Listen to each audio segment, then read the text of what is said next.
Hi, Claudia. Before we begin our session, could you please give us an introduction to yourself? Okay, so good morning. My name is Claudia Tomé. I'm from Spain, Madrid, actually. I've studied in Madrid in Universidad Pontificia Comillas, a double degree in business administration and international relations. So I finished studies this year. And I've been applying to a master's at LBS, and I'm finally going to attend this master, the MIM, in well, starting now in August. And I've also worked for consultancy in Accenture,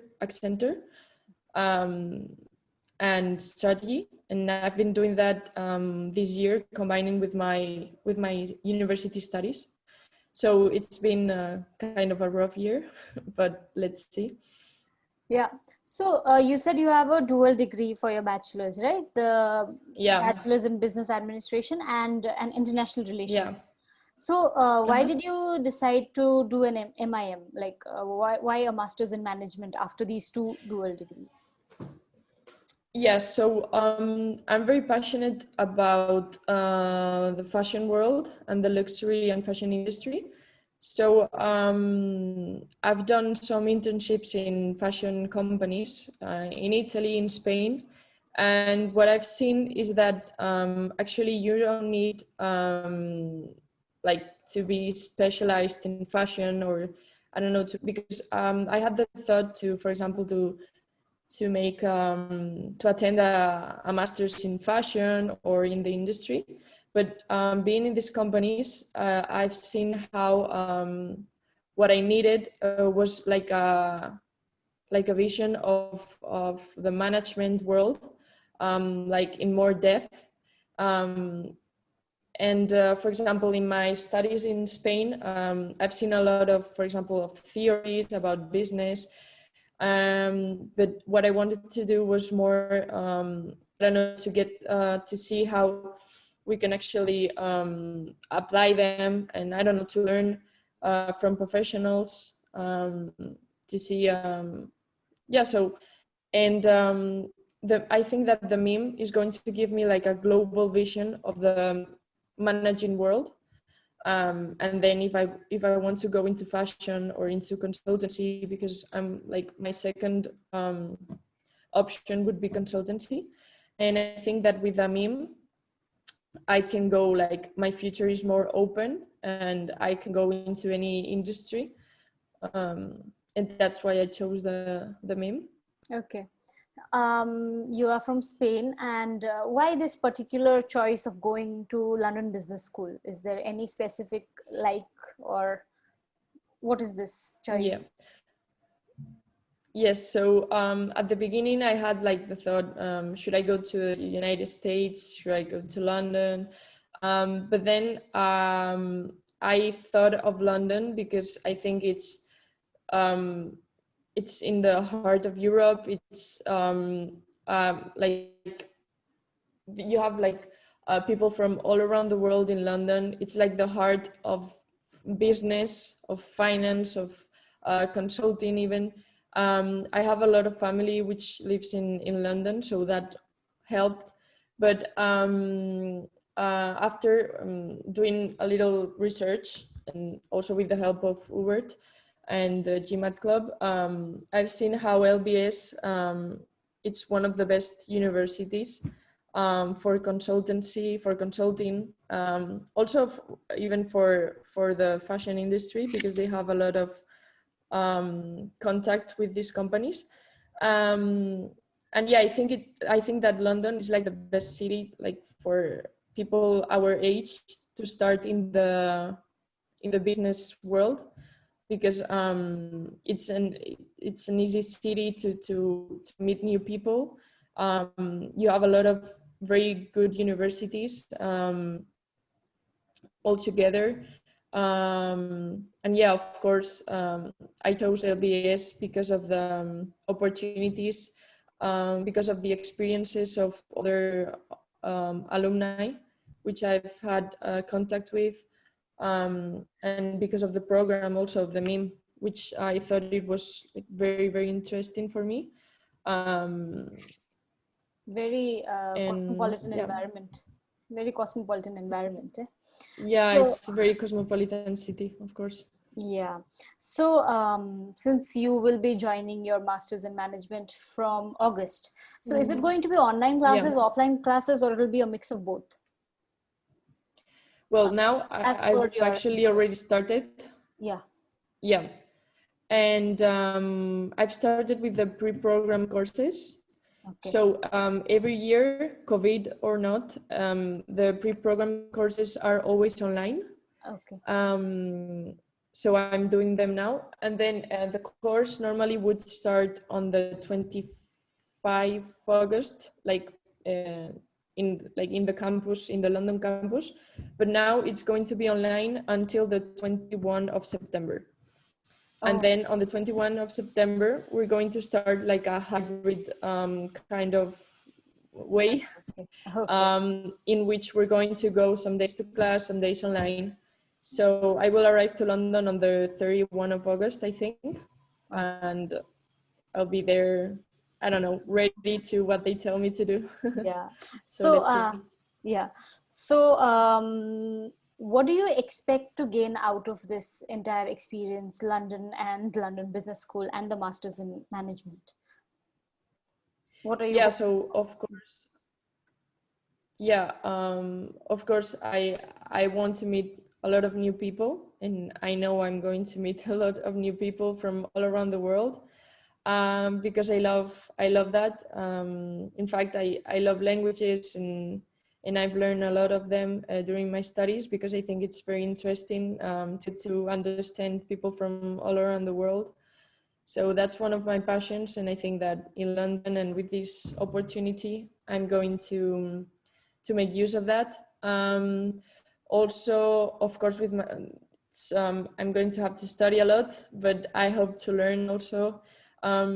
What I told you, I want to see how we can apply like all the theory I've been learning all these years. I want to apply it. I want to have contact with companies. I would love to look for an internship also in London, and I know that LBS helps you to do that, because I've already had like some sessions with them, in which they go through your CV with you, and they tell you what are your hopes, which industries do you like or would you like to work for, and everything. So I think they're like really focused on helping you in the business world and getting you really fast to a company to get you in contact with companies, and I love that. Yeah, and I hope it's a great experience. Okay. Since you've just finished your admission process, must have taken a Mhm. year or 6 months or whatever. How was it? What was the most difficult part? Because this is the part where most students would want to talk to you about. So, what is the most Yeah, difficult part, according to you? yeah. Well, it's a very long process, so you have to be like, it's a kind of a year where you have to be like constant and ready to work. I think it's not difficult, but it's more about consistency and being like every day working and looking for information and working with Uber and everything. I think for me the most difficult, it was the GMAT, of course, because I think, well, there's some people which find it like more easy than others, but I think it's an exam that you've never done an exam like that in your life, so you have to work a lot, and you have to be ready to. It's a challenge, of course. So for me, it was the GMAT, because then I think that, for example, the interview, that's another part where we can be kind of worried. I think the GMAT, if you prepare it, for example, with Uber and with other students in the webinars, with GMAT Club and etc., you get to know their experiences.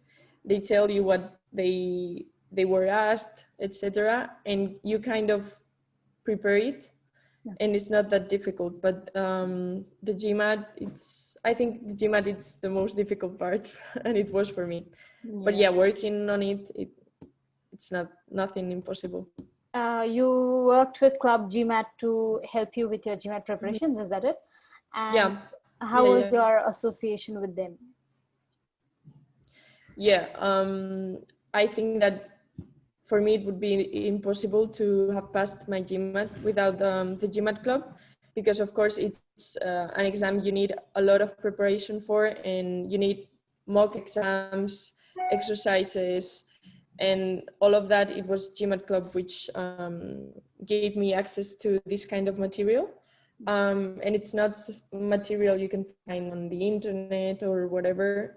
You have to learn from the experience of others. And I think that GMAT club has a lot of like, for example, me now, I would be ready to help anyone who has questions about the GMAT or the interviews and whatever. And with GMAT club, you have access to this kind of to material and people which has already been through this process. So yeah, I think it would have been impossible for me to have done it without this material. Okay. So another question about, let's say, you worked with Dr. Hubert Silly for your preparations, application process, and then the interview, everything with Dr. Hubert. So how was your experience with Dr. Hubert Silly? Yeah, as I told you, for me it was key to have someone which could tell me how was the experience of other students before. Also, Dr. Hubert Silly was very specific about the profile of each of his students. For example, he knew that I was passionate about fashion and that I have already worked in consultancy, etc.